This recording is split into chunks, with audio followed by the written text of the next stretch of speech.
Hello everyone, here's FFXIV. Welcome back to another dungeon run, and welcome to the Temple of Quarn. I should say welcome back to the Temple of Quarn because we're doing the hard mode today. After we cleared out the normal mode, Gulda had sent in some researchers and excavators to go and find out more about the Beldian civilization. Unfortunately, they triggered a couple more traps that we didn't know about, and one of them stuck way deep in there, so it's up to me to get them out. First order of business, mobs. 2 Beldianites, nothing really to worry about. Most of the mobs are like that, except in some cases, but even then, not too bad.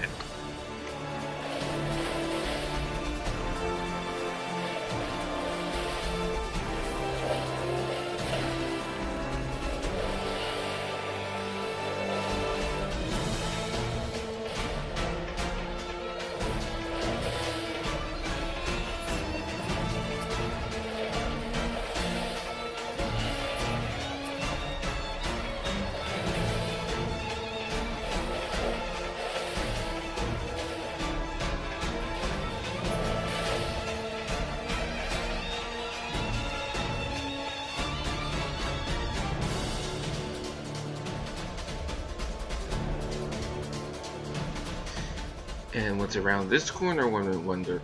More enemies, but it's a Beldia Soul and 2 Death Sickles. To be honest, I focused down the Beldia Soul because it uses magic. Anyway, what was that in the background? Let's skip ahead to see what it was. And it was a cracked Quarn facer? Huh. Anyway, you kinda wanna make sure that you kill this no matter what you're running. I mean, first of all, it's blocking the door. Secondly, you get something very, very important from it. Hello, now what's this? A sun sphere. Not only will this be used at least twice later, it's very important to opening the way to the last boss. Also, we have another Death Sickle and some Temple Fox rats. Nothing to see here. Let's move on. Ooh, nice door. Mind if I come in? Well, that's not friendly. First order of business, let's kill the Campotar. By the way, yes, you can use the spikes to hurt the enemies. I kinda messed up in this room. Kinda badly.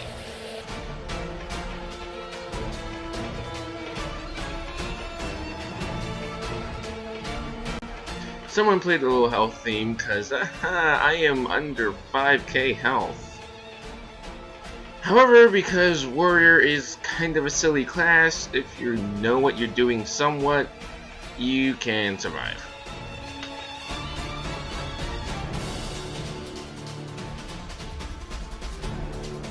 And with that near-death experience out of the way, let's take a moment to recollect and then head on and not get impaled through the foot. Oh hey, a hole. Good thing the patch made so we don't take fall damage anymore. Geronimo! I'm okay. And here is the first boss. Give it a moment. Do you see it? And this is where I wait for my cooldowns to recharge. Give me a moment. And with everything fully recharged and ready, we fight. It's you! This is the damage adjudicator. Yeah, we fight the last boss of the normal mode as the first boss of the hard mode. A certain part of him will glow, and then you have to break that part, and he'll fall to pieces. Literally fall to pieces. There's another mechanic in this, but we'll see it as soon as I bust his tail. Which should be right about now? Now. So he falls to pieces, ruin crawlers come out. Kill the ruin crawlers. Again, not that bad.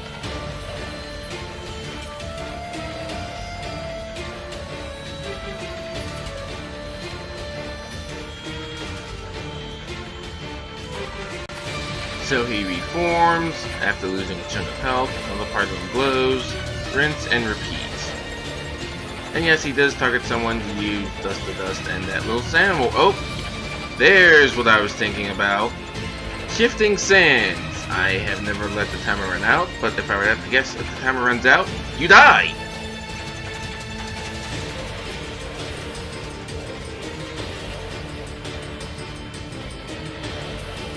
It also stays there for a very long time, I remember now. So that's effectively a death zone in a giant chunk of the arena. Goes to pieces once more ruin crawlers. I tried the AoE down. Warrior does not have good AoE. Don't know why I bothered.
Spent a little bit too much time killing the crawlers, but then he comes back without a head. Now that's just silly looking. So yeah, he's effectively nothing but rubble now. Oh, he does do that, and it's quite annoying, but he only has 1% health left. He should die in the next couple of seconds. Oh no, that's 3, not 1.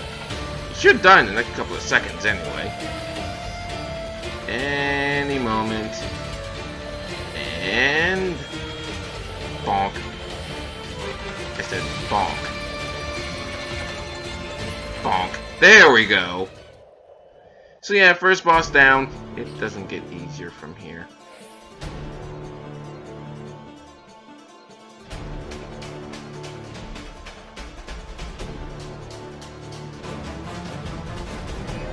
Ah, this part of the dungeon. You can almost entirely skip this part of the dungeon by just going entirely on the outside edge. A lot of people do it.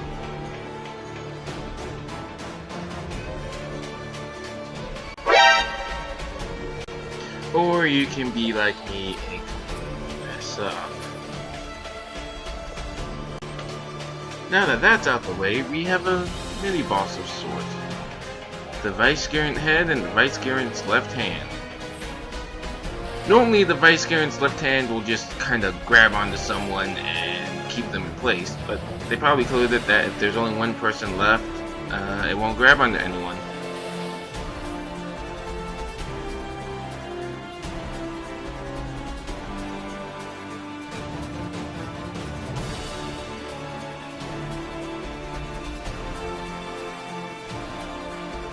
Oh, by the way, the hands respawn.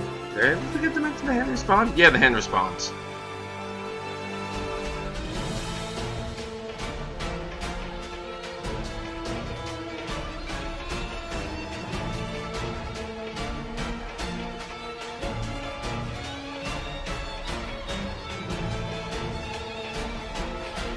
With that out of the way, we have a couple more mods.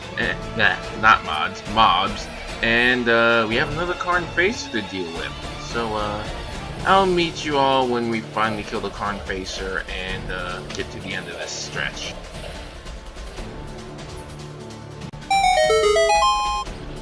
Another sphere gotten, another more intimidating door. We open it up, and we have another Vice-Gerent head. Oh my, he has both hands. Again, like the same one, rinse, repeat.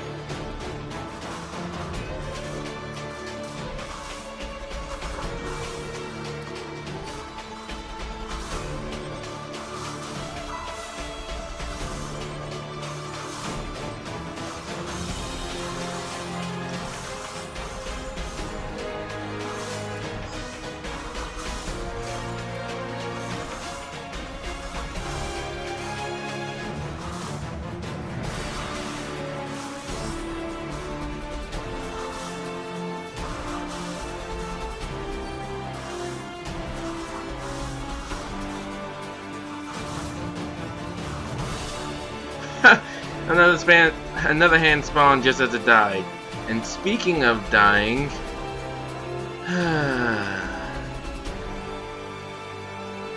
this boss, the Seven Tender Apperantly. So be right back. I'm gonna kind of die about 5 times.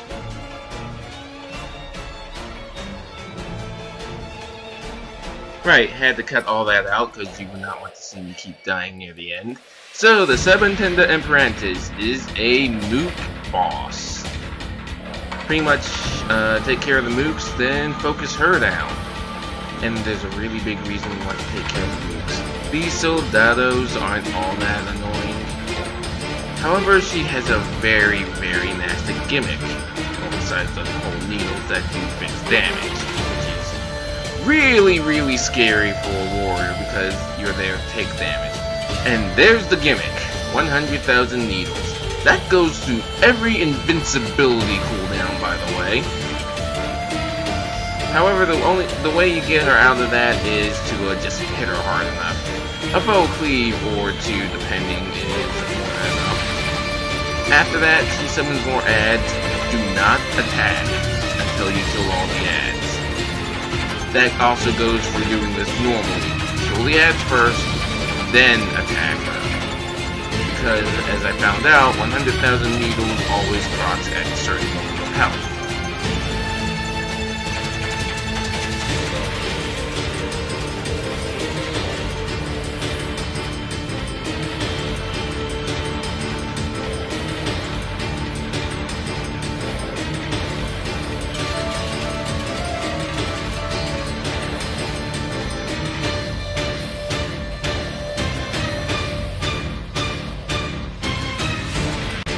Alright, here comes the other 100,000 needles, and then a Sabatendo Campeador shows up.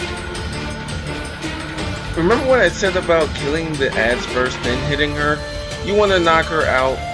You want to knock her out of 100,000 needles ASAP, then focus on the ads. I know, going against what I say, because especially the Campeador, because it is 5,000 needles. First, take care of the small guys, ignore her, and take care of the big guy.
She uses 100,000 needles 3 times throughout the fight. The third time is the roughest because it's a straight up DPS check.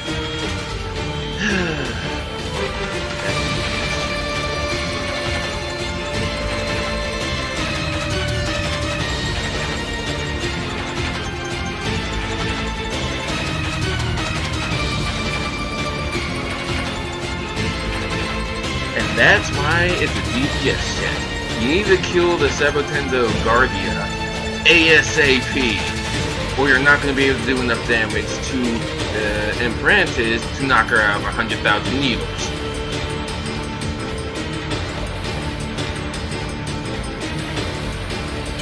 Oh, praise the overpowered warrior skill! Thank goodness for Fell Cleave.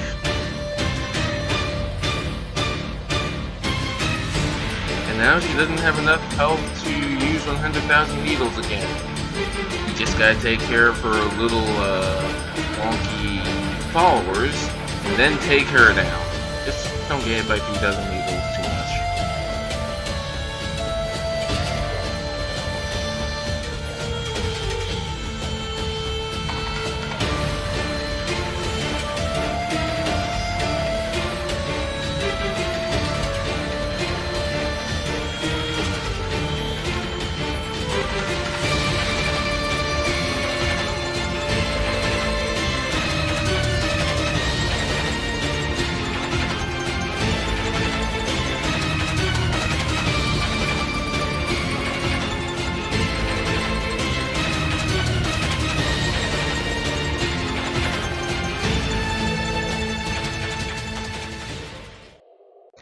After that, I had to stop here and catch my breath. That was way too intense for just being a mid-boss. And if you thought that was intense, just wait until you see the final boss of this. Oh boy. With breath regathered, we head onwards. Oh hey look, Tomb Raiders. You know, while we're looking for that researcher, let's take out these ruffians on our way. It's just 2 marauders and an archer, nothing really to be worried about. However, that archer has something very, very important on this person. I'm sorry bro, I'm gonna have to confiscate that.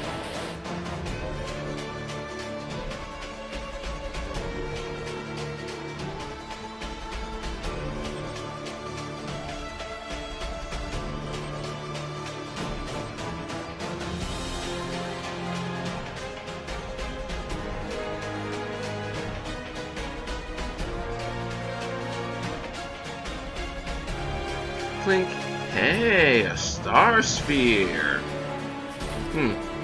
Well, good thing Garnet doesn't exist here, or he'd be having a really bad time. Anyway, after that, oh, why is it not here? I guess I had to do something. Give me a moment. Ooh, spooky empty room. Except it isn't empty. Mummies! They're actually not all that difficult.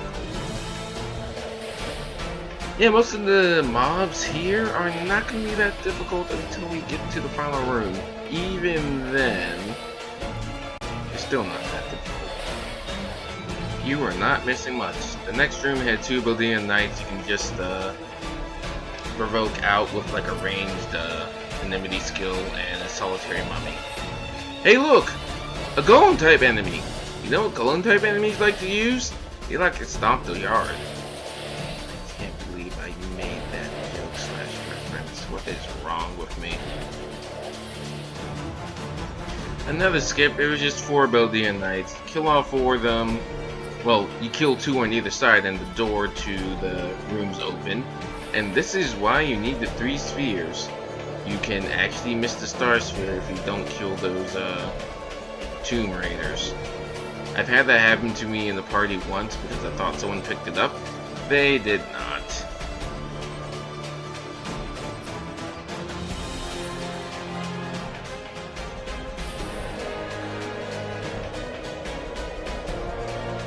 With the 2 pillars active, the barrier blocking the path for the star sphere is gone. You put the star sphere in, and the gate opens.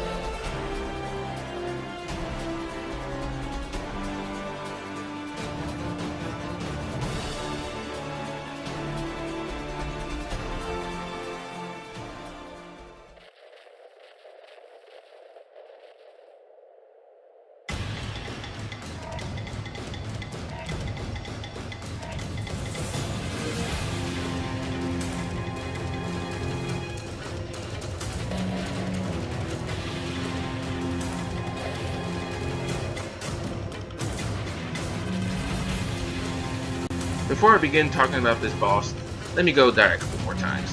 Okay? Okay.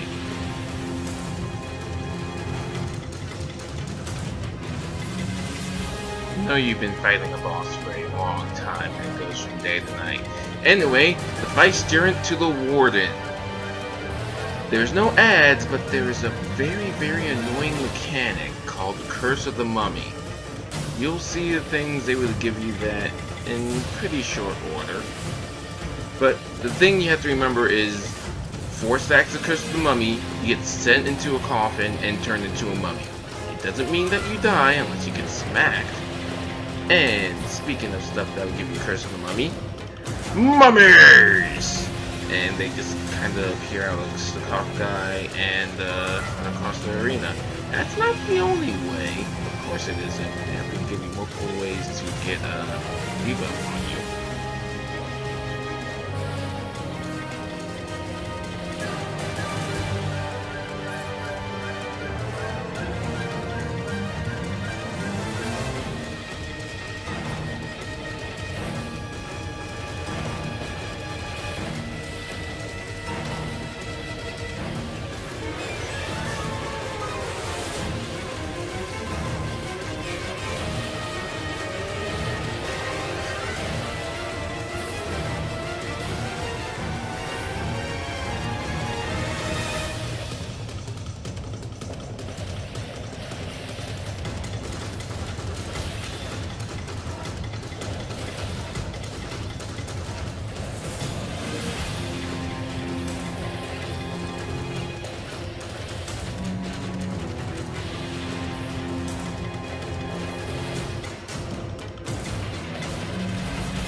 When it says the Vice-Gerent's sword emits an impure glow, he's now able to use Light of Anathema.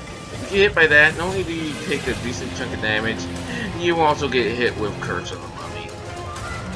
Yeah, no one wants to get hit by that.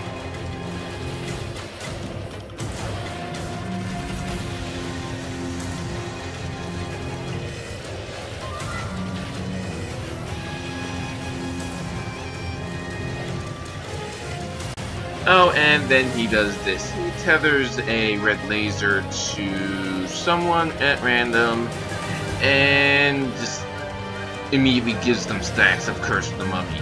If you already have 1 or 2 stacks of the Curse of the Mummy by the mummies from earlier, you're welcome to Pharaoh's Tomb.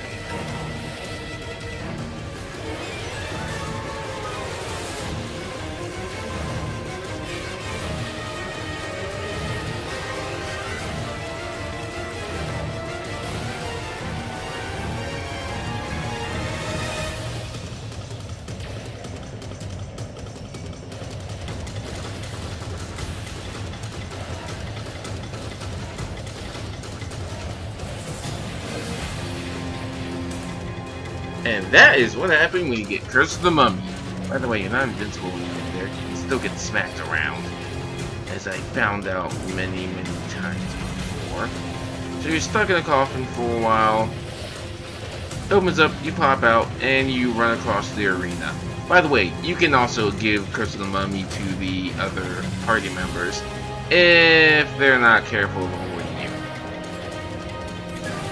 As my strategy for this came after the initial onslaught with 2 fell cleaves, stay in defiance and just spam everything that I can use to heal myself. As I have to have at least over 15,000 HP to not immediately die if I get turned into a mummy.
Many a time I have gotten them down to this point, only to immediately die because lol mummy.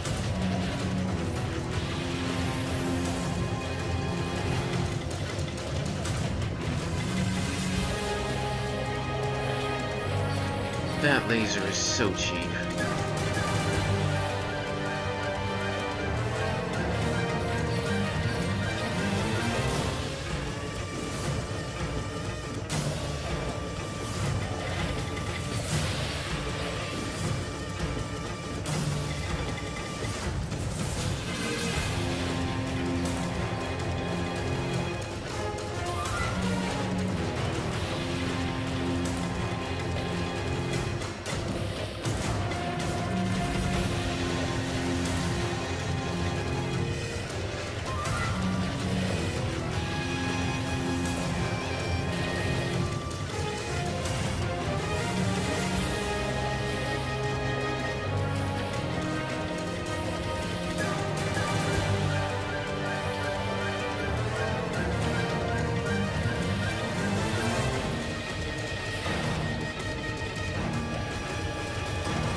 At this point, I was resisting the urge so much not to go right into Deliverance and just try and nuke him down with fellow spam. And I didn't, because I think I would have died at this point.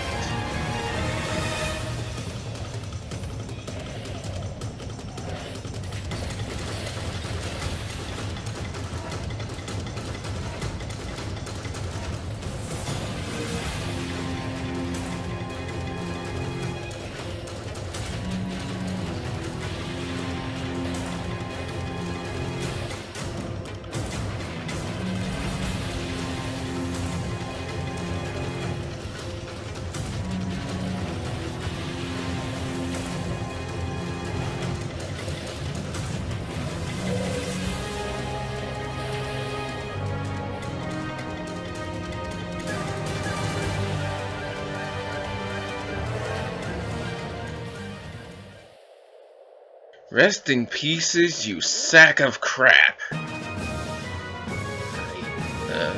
hate you.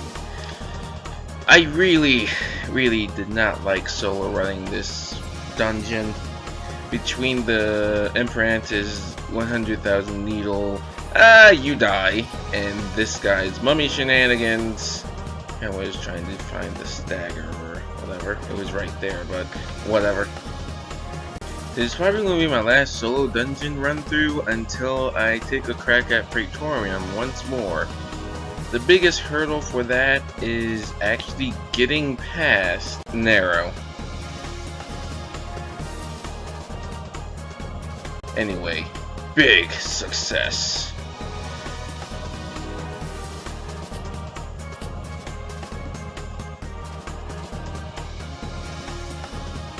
This has been Izukaze Phoenix. This will be farewell until we meet again.